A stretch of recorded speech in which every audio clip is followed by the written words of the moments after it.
배우 김희애 씨는 50대에도 물광 피부로 유명하죠.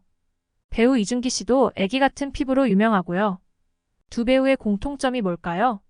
바로 피부 관리를 위해 얼굴에 바세린을 발랐다는 거예요.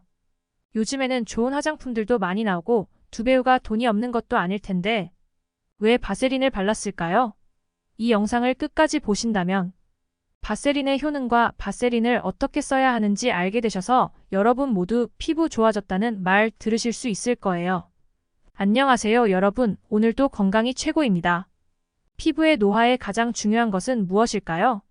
피부에 항상 적정량의 수분을 유지시켜주는 것, 즉 보습이에요. 수분이 부족하게 되면 각질과 주름이 발생해요. 겨울철에 발 뒤꿈치나 팔꿈치가 쩝쩝 갈라지신 적이 있으시죠? 겨울철에는 건조해서 수분이 더 빨리 날아가서 그런 거예요. 적정량의 수분이 유지되려면 수분층 위에 적정량의 기름막이 피부를 덮어 수분이 날아가는 걸 막아주어야 합니다. 그래서 유수분 밸런스가 중요하다고 하는 거예요. 화장품이 없었던 옛날에는 어떻게 보습을 했을까요? 돼지기름, 소기름과 같은 동물성 기름이나 콩에서 나오는 식물성 기름을 사용했다고 하네요. 참 놀랍죠? 과학은 없었지만 경험에서 얻은 지혜가 있었던 거죠. 그러다가 1800년대 석유산업이 발달하던 때에 노동자들은 장비에 들러붙어 있는 석유 찌꺼기를 모아 피부에 발랐다고 합니다. 정확한 이유는 몰랐으나 경험적으로 이를 알았던 거죠. 석유 속에 있는 페트롤, 라튬이라는 성분이 훌륭한 보습제였기 때문이죠. 이러한 사실은 몰랐으나 경험적으로 이를 알았던 거죠. 이걸 본 화학자 로버트는 오랜 연구 끝에 석유의 보습 효과는 석유 속에 있는 페트롤, 라튬이라는 성분 때문이라는 걸 알아냈습니다. 이후 그는 석유에서 페트롤, 라튬을 정제하였고 이것이 지금 우리가 알고 있는 바세린이 된 거예요. 바세린은 어떻게 수분을 유지시켜주는 걸까요? 바세린은 굉장히 꾸덕하죠.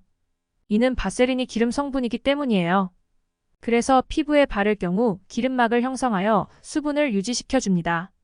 바세린의 보습 효과는 아주 좋아서 좋은 화장품들이 수없이 쏟아지는 요즘에도 바세린의 인기는 식을 줄 모릅니다.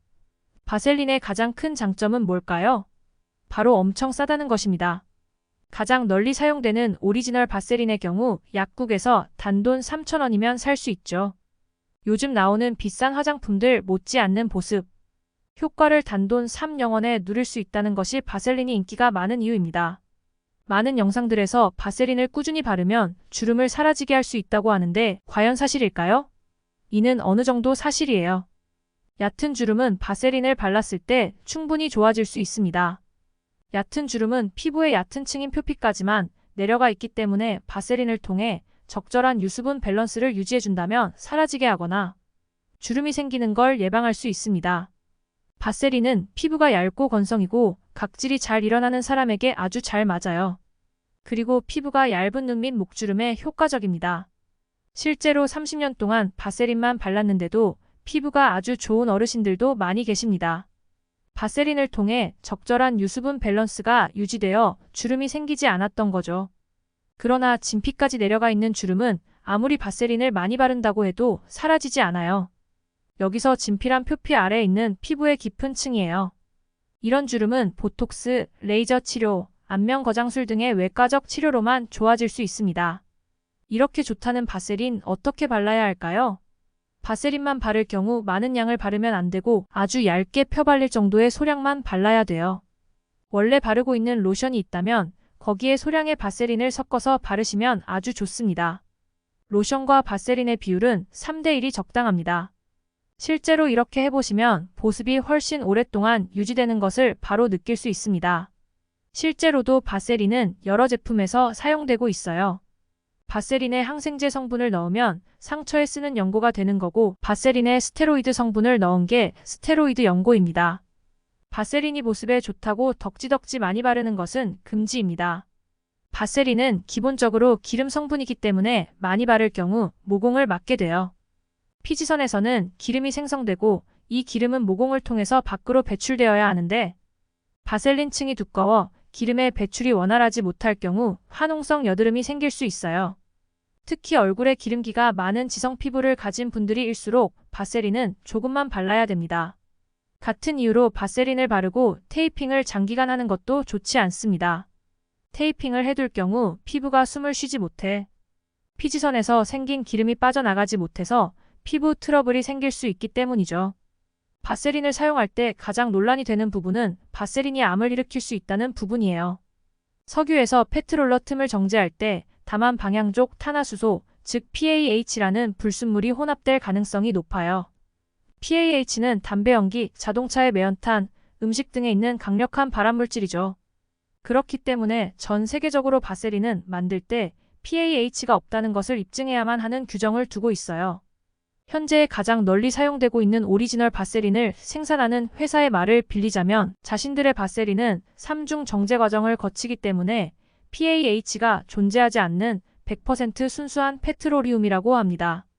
또한 페트로리움은 분자량이 매우 커서 피부에 직접 흡수되지 않으므로 피부에 바르는 것은 전혀 위험하지 않아요. 하지만 페트로리움이 몸속으로 들어갈 경우 이야기가 달라집니다. 페트로리움은 몸속에 흡입 시 세계보건기구에서 1B 등급의 발암물질로 규정했기 때문이죠. 따라서 바세린은 입술에 바르거나 눈에 들어가게 하는 것은 피하는 것이 좋습니다.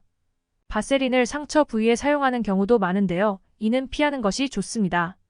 실제로 오리지널 바세린 뒷면의 설명에는 상처가 있는 부위에는 사용을 하지 마십시오라고 적혀 있습니다. 왜 그럴까요? 바세린 자체는 상처를 치유하게 하는 능력이 없습니다. 하지만 보습 능력은 있다고 했죠. 상처가 빨리 치유되기 위해서는 적당한 습기가 필요합니다. 여기서 습기는 물과 다릅니다. 당연히 상처 부위에 물이 닿으면 안 좋지만 적절한 습기는 상처의 치유를 도와주죠. 바세린을 바른 경우 적절한 습기를 유지시켜 상처의 치료를 도울 수 있다는 거죠. 하지만 바세린에 세균이 있을 경우 상처의 치유를 방해할 수 있습니다. 그래서 바세린을 상처에 사용하지 말라는 것이죠. 바세린을 화상 부위에 사용하는 것도 좋지 않아요. 화상 부위는 처음에 열이 많이 발생하는데 이 열이 빠르게 발산되는 게 중요해요.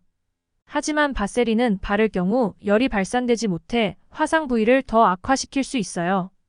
바세린을 사용하는 것이 블랙헤드를 제거하는 데 도움이 된다고 하는데 이는 피하는 것이 좋습니다. 블랙헤드란 무엇일까요? 블랙헤드도 여드름의 일종이에요. 피지선에서 만들어진 기름이 모공을 통해 배출되지 못한 상태로 오래 있게 되면 여드름이 됩니다. 그런데 여드름의 윗부분이 공기가 다 산화하게 되면 까맣게 변하죠. 그래서 검게 보이게 된 것이 블랙헤드입니다. 다시 말해 블랙헤드도 기름 덩어리인 거죠. 블랙헤드가 있는 피부에 바세린을 바를 경우 어떻게 될까요? 안 그래도 잘 빠지지 못하는 기름. 덩어리가 바세린이라는 기름층에 의해 더 빠져나가지 못하게 돼서 난리가 날 거예요. 그래서 블랙헤드 제거를 위해 바세린을 바르는 것은 절대 금물입니다. 바세린의 여러 가지 활용법에 대해 알려드릴게요. 바세린에 소금을 넣어서 샤워할 때 사용해 보세요. 바세린에 있는 굵은 소금 입자로 인해 바디 스크럽으로 사용할 수 있어요.